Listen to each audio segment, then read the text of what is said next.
परिवार को, जो बाबा साहब डॉक्टर अम्बेडकर के सपने को साकार करने का काम योगी जी और मोदी जी के नेतृत्व में एनडीए सरकार कर रही है। और ये लोग बात कर रहे हैं, एक एक इशू को उठा के देखिए। हम आप गवाह हैं कि हमारी माताएं बने चूल्हे में, धुआं में, हम लोग भी उसके शिकार रहे हैं। आज गैस सिलेंडर आप जहां चाहो जिस चौराहे पर आप ले लो, कहीं वो छूट है, कहीं भी आप ले सकते हो। तो ये कहने वाले लोग, जब सरकार थी उनकी तो वो क्या किए, 27% आरक्षण पिछड़ों को नाई, गोंड, पाल, प्रजापति, बिंद, केवट, मल्लाह, राजभर, चौहान, आरक, बच्ची, बंजारा, बहेलिया, खंगार, जोल्हा, दुनिया, साई, साई, दर्जी, फकीर, इनका हिस्सा किसने लूटा? समाजवादी पार्टी ने लूटा, बसपा ने लुटवाया, कांग्रेस ने लुटवाया। सामाजिक न्याय समिति की रिपोर्ट की चर्चा कभी नहीं करते। रोहिणी आयोग बना है, रोहिणी आयोग की रिपोर्ट आ गई, समीक्षा भी हो गई। अब वो रिपोर्ट को लागू कराने के लिए किसी समाजवादी पार्टी के नेता, कांग्रेस बसपा के नेता की जबान पे बात आती है कि 27% आरक्षण बांट करके जिसको हिस्सा नहीं मिला उसको भी दिया जाए। एक बार भी कोई सपा का नेता नहीं बोलता है। अगर कोई सफाई मिल जाए तो उसे पूछिएगा, रोहिणी आयोग के विषय पर आपका नेता, आप लोग क्यों नहीं बोलते हो? चाहे सदन हो चाहे सड़क, कहीं कहीं बोलते हैं। इस नाते की चूंकि पिछड़ों का हक लूट करके, जो अति पिछड़े हैं उनका हक समाजवादी पार्टी ने लूट करके हिस्सा हथियाया है, इस नाते ये लोग नहीं बोलते हैं। ये क्या बाबा साहब की बात करेंगे? और राज्यपाल आनंदीबेन पटेल जो है ये कह रहे हैं कि 100% लोग सेफ नहीं है। भाई कल तक 100% लोग सेफ नहीं थे, आज तो कुछ परसेंट बढ़ाना है, कुछ परसेंट रह गया हमारा। मंत्री जी यहाँ पे संतों की मांग रही है, भाई देखिए, अब हम नहीं कहते कि आम के पेड़ में बहुत लगा तो 100% फल लगेगा। उसमें कुछ तो टिकोरा बहुत झड़ जाता, कुछ टिकोरा झड़ जाता, कुछ तो फल व्यवस्थित रहता है, ऐसा नहीं है। भागवत जी के बयान को लेकर क्या बताएंगे? भागवत जी के बयान सही बयान कहा है मोहन भागवत जी। देखिए बोलते हैं, जब ना एक शब्द बहुवरे कुछ 10 बात है। उनके बयान को अगर आप अध्ययन से पढ़ेंगे ना, तब ना समझ में आएगा। संतों की मांग कुंभ में रही है कि कोई भी हिंदू समाज के अलावा किसी की और दुकान न लगे। देखिए, ये लोकतंत्र है, लोकतंत्र में सबको अधिकार है। हिंदू भी जाता है मजार पे चादर चढ़ाने, मुस्लिम भी जाता है मंदिर में पानी चढ़ाने शंकर भगवान को। तो ये तो अपनी अपनी आस्था है, जो जिस धर्म में है अपना धर्म के अलावा उठ करके ऊपर काम करते हैं, इसमें कौन सी बात है? समाज में संतों की मांग जो है पूरी ही, कोई भी वहाँ हिंदू के अलावा और दुकानें नहीं है। अभी हमको तो ऐसी जानकारी नहीं है, आपको जानकारी होगी।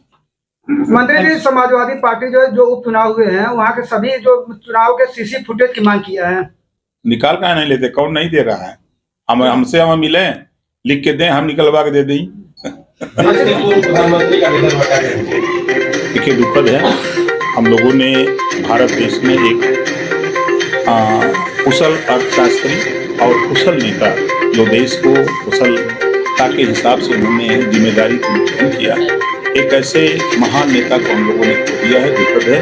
ऐसे मौके पर हम श्रद्धांजलि अर्पित करते हैं अपने दुख की घड़ी में ऐसे नेता को, कि अपूर्णनीय क्षति है भारत की। मंत्री संभल पे आप लोग कर रहे हैं, विपक्ष का ही कहना है। संभल पे आप इतिहास पढ़िए, संभल में जो विपक्ष कह रहा है, तो आजादी के बाद से लेकर संभल में घटनाएं होती आई है। और कौन सा ऐसा तंत्र है कि हम अगर हिंदू जुलूस लेके जाए उस मुस्लिम इलाके से तो बुरा लगता है, और मुस्लिम अपना जुलूस लेके जाए हिंदू इलाके से तो सब कुशल निकल जाए, ये कौन सी बात है? दोनों के भाईचारा होना चाहिए ना। वो लोग मोहम्मद साहब को मानते हैं, लेकिन मोहम्मद साहब के विचार को नहीं मानते। अगर मानते तो ये बात नहीं करते। इंदिरा लगातार मंदिर और कुएं निकल रहे संभल में, जो बंद हैं तो खुल रहे हैं। मंत्री जी, वक्त संशोधन अधिनियम क्या लगता है कि किसी भी बैठक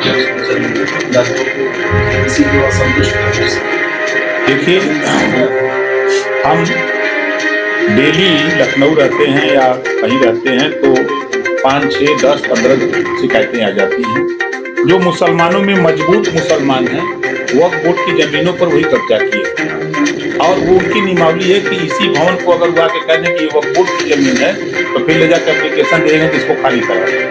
इसी में संशोधन है 1359 फसली में, अगर आपका नाम है, आपकी जमीन है, अगर नाम नहीं है तो फिर आप बिना वजह किसी की जमीन पर दावा नहीं कर सकते। ये संशोधन है। अब आप बताइए कि संशोधन में क्लास चल रहा है, लेक्चरर हैं, लेक्चर देना शुरू किए, नमाज का टाइम हो गया, आप क्लास छोड़ के चले जाएंगे आप नमाज पढ़ने। तो सिस्टम है, इस्लामी सिस्टम है कि माफी है नमाज में, कि आप दूसरी नमाज में उसको पढ़ सकते हैं, ऐसी व्यवस्था है। ये संशोधन हो रहा है तो क्या दिक्कत है? ये तो देखिए जो वक्फ बोर्ड में संशोधन हो रहा है वो महिलाओं के लिए, नौजवानों के लिए, गरीब मुसलमानों के लिए, उनके हित के लिए हो रहा है। विरोध वो लोग कर रहे हैं जो वक्फी जमीनों पर कब्जा करके बिना वजह वो अवैध संपत्ति का इकट्ठा कर रहे हैं, वो लोग विरोध कर रहे हैं। Thank you. आपने जो लेटर लिखा है जांच के लिए सड़कों के, लिखा है, आखिर मतलब इस तरह की नौबत क्यों आई? देखिए नौबत जब आप शिकायत करते हैं कि सड़क ठीक नहीं बनी है तो नौबत पैदा होती है। हम तो दिल्ली से, लखनऊ से, दिल्ली से लग करके पैसा भेजवा देते हैं कि भाई ये अच्छी सड़क बन जाए, लोगों का आवागमन सुचारू रूप से हो।